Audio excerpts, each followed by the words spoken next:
अस्सलामु अलैकुम वरहमतुल्लाहि वबरकातुहू। आज हम आपसे क़यामत की निशानियों के बारे में बात करेंगे कि क़यामत की निशानियां कौन कौन सी हैं और क़यामत की वो कौन सी निशानियां हैं जो कि ज़ाहिर हो चुकी हैं और क़यामत की वो निशानियां कौन सी हैं जो अभी ज़ाहिर होना बाकी हैं, क्योंकि क़यामत जो है वो करीब है।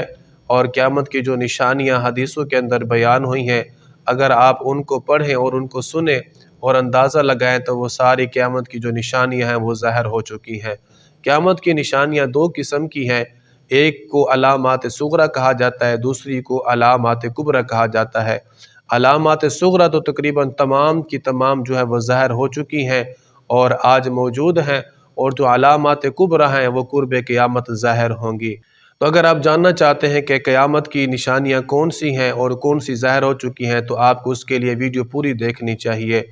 और वो दोस्त जिन्होंने अभी तक हमारे चैनल को सब्सक्राइब नहीं किया, तो उनसे गुजारिश है कि हमारे चैनल को सब्सक्राइब कर दें और हमारी वीडियोस को लाइक कर दें। शुरू करते हैं। हज़रत अबू हुरैरा रज़ियल्लाहु ताला अन्हु से रिवायत है, नबी अलैहिस्सलातु वस्सलाम ने फरमाया कि दो दोज़खी गिरोह ऐसे हैं जिनको मैंने नहीं देखा, वो मेरे बाद पैदा होंगे।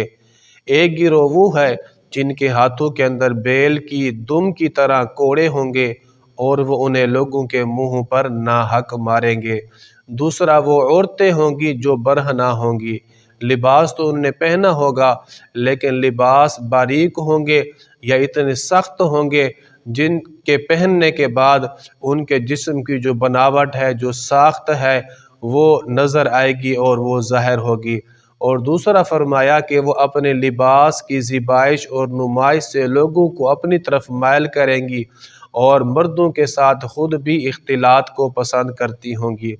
इस हदीस पाक की रोशनी के अंदर अगर हम गौर फिक्र करें तो बाज़ारों के अंदर आप देखें, औरतों के लिबास देखें और उनका आना जाना वहाँ पर देखें। यूनिवर्सिटियों के अंदर, कॉलेजों के अंदर मर्द और औरतें, लड़के और लड़कियाँ इकट्ठे पढ़ते हैं और एक साथ पढ़ने को, मखलूत निज़ाम तालीम को पसंद करते हैं। इस तरह सोशल मीडिया के ऊपर देखें तो औरतें अपने लिबास की, अपने हुस्न की नुमाइश करती हुई नज़र आती हैं। और इसके अलावा हज़रत अमर इब्न तग़लब रज़ियल्लाहु ताला अन्हु बयान करते हैं, नबी अलैहिस्सलातु वस्सलाम ने फरमाया कि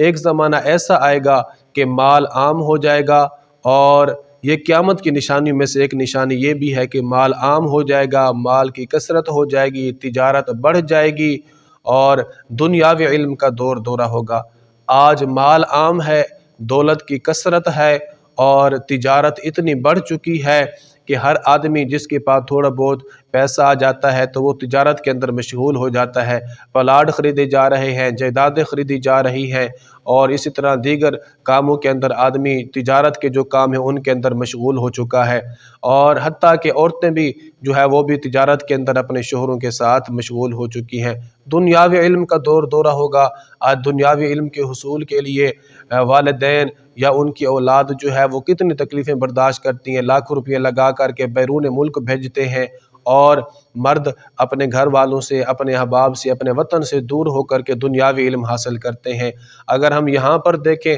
तो यहाँ पर स्कूलों के अंदर बच्चे जो हैं वो 8-8, 10-10 घंटे तक पढ़ते हैं दुनियावी इल्म के लिए, फिर वहाँ से वापस आते हैं तो ट्यूशन भी पढ़ते हैं, लेकिन दीनी इल्म के हुसूल के लिए 1-8 घंटा भी मस्जिद के अंदर भेजना गवारा नहीं करते। तो ये क़यामत की निशानियों में से एक निशानियाँ हैं। इसी तरह हज़रत अब्दुल्ला बिन अमर रज़ियल्लाहु ताला अन्हु बयान करते हैं, नबी अलैहिस्सलातु वस्सलाम ने फरमाया कि कुर्ब क़यामत एक ज़माना ऐसा भी आएगा कि लोग मस्जिद के अंदर बाजमात नमाज़ अदा करने के लिए जमा होंगे, लेकिन उनमें से कोई एक भी मोमिन नहीं होगा।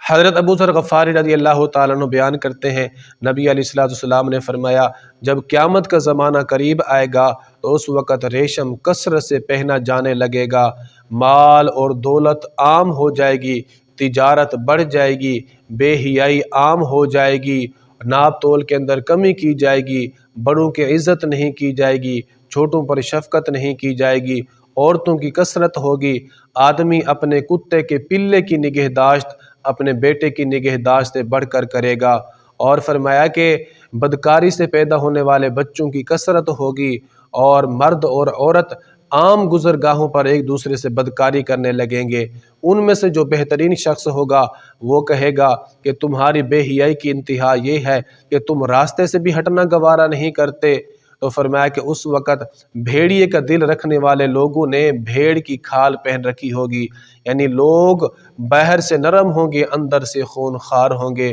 اس وقت جو اچھے لوگ ہوں گے وہ بھی خوشامد کریں گے۔ اور حضرت ابو ہریرہ رضی اللہ تعالی عنہ بیان کرتے ہیں، نبی علیہ الصلوۃ والسلام نے فرمایا لوگوں پر ایک زمانہ ایسا آئے گا کہ دیندار آدمی کا جو دین ہے وہ سلامت نہیں رہے گا، سوائے اس شخص کے کہ جو اپنے دین کو بچانے کے لیے ایک پہاڑ کی چوٹی سے دوسری چوٹی پر یا ایک سرنگ سے دوسری سرنگ پر اپنے دین کو لے کر کے نہ بھاگتا پھرے۔ تو وہ آدمی اپنے دین کو بچانے کے لیے ان فتنوں سے دور کہیں پہاڑوں پر یا جنگلوں میں نکل جائے گا تو وہی آدمی اپنے دین کو سلامت رکھ سکے گا۔ اور ایک حدیث پاک کے اندر یہ بھی الفاظ آتے ہیں کہ آدمی کا دین بچانا اتنا مشکل ہو جائے گا کہ جس طرح ہاتھ کی ہتھیلی کے اوپر آگ کا انگارہ رکھنا مشکل ہوتا ہے، کہ آدمی سوچے گا کہ دین کو بچاؤں یا دین کو چھوڑوں۔ اگر دین کو اپنائے گا تو پھر اس طرح وہ اس کے لیے مشکلات پیدا ہوں گی، اگر اس دین کو چھوڑے گا تو بھی اس کے لیے مشکلات ہوں گی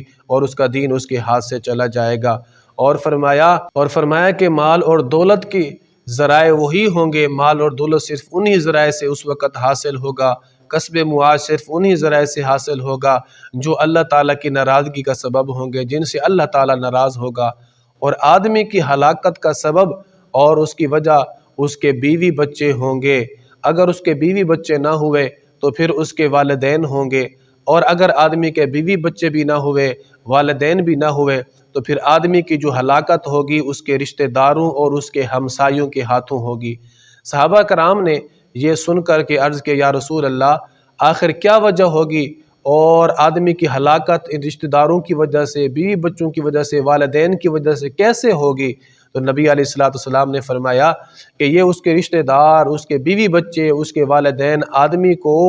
پیسے کی کمی کے اوپر، کسب معاش کی کمی کے اوپر طعنہ دیں گے، تو پھر وہ دولت سمیٹنے کے لیے اپنے آپ کو ایسے امور کے اندر ملوث کر لے گا جو اللہ تعالیٰ کی ناراضگی کا سبب ہوں گے، اور آدمی ان کے اندر جب پڑ جائے گا تو اس کے لیے اس کے اندر ہلاکت ہوگی۔ آج اگر معاشرے کے اندر دیکھیں، آدمی دولت کے حصول کے لیے ایسے ایسے ناجائز ذرائع اختیار کرتا ہے کہ جو حرام بھی ہوتے ہیں، یا تجارت کے اندر ایسے اصول ہوتے ہیں جس سے تجارت، خرید و فروخت ناجائز اور حرام ہو جاتی ہے، بعض ایسی شرائط بھی ہوتی ہیں، اور کوئی بھی کام ہو تو اس کے لیے لوگ سیکھتے ہیں لیکن دین کے لیے ٹائم نہیں دیتے، وقت نہیں نکالتے کہ تجارت ہم نے کیسے کرنی ہے، کاروبار کیسے کرنا ہے، اور کیسے ہمارے ذرائع آمدن جو ہے وہ حلال ہوں گے، کیسے ہمارا مال حرام ہوگا، تو اس کی طرف آدمی توجہ نہیں کرتا۔ تو کوشش کیجئے، دین سیکھیے اور دین کے حصول کے لیے وقت دیجئے، تاکہ جو قیامت کے قرب کے اندر جو فتنے ہوں گے ان فتنوں سے ہم بچ سکیں گے، اپنے دین کو بھی محفوظ رکھ سکیں۔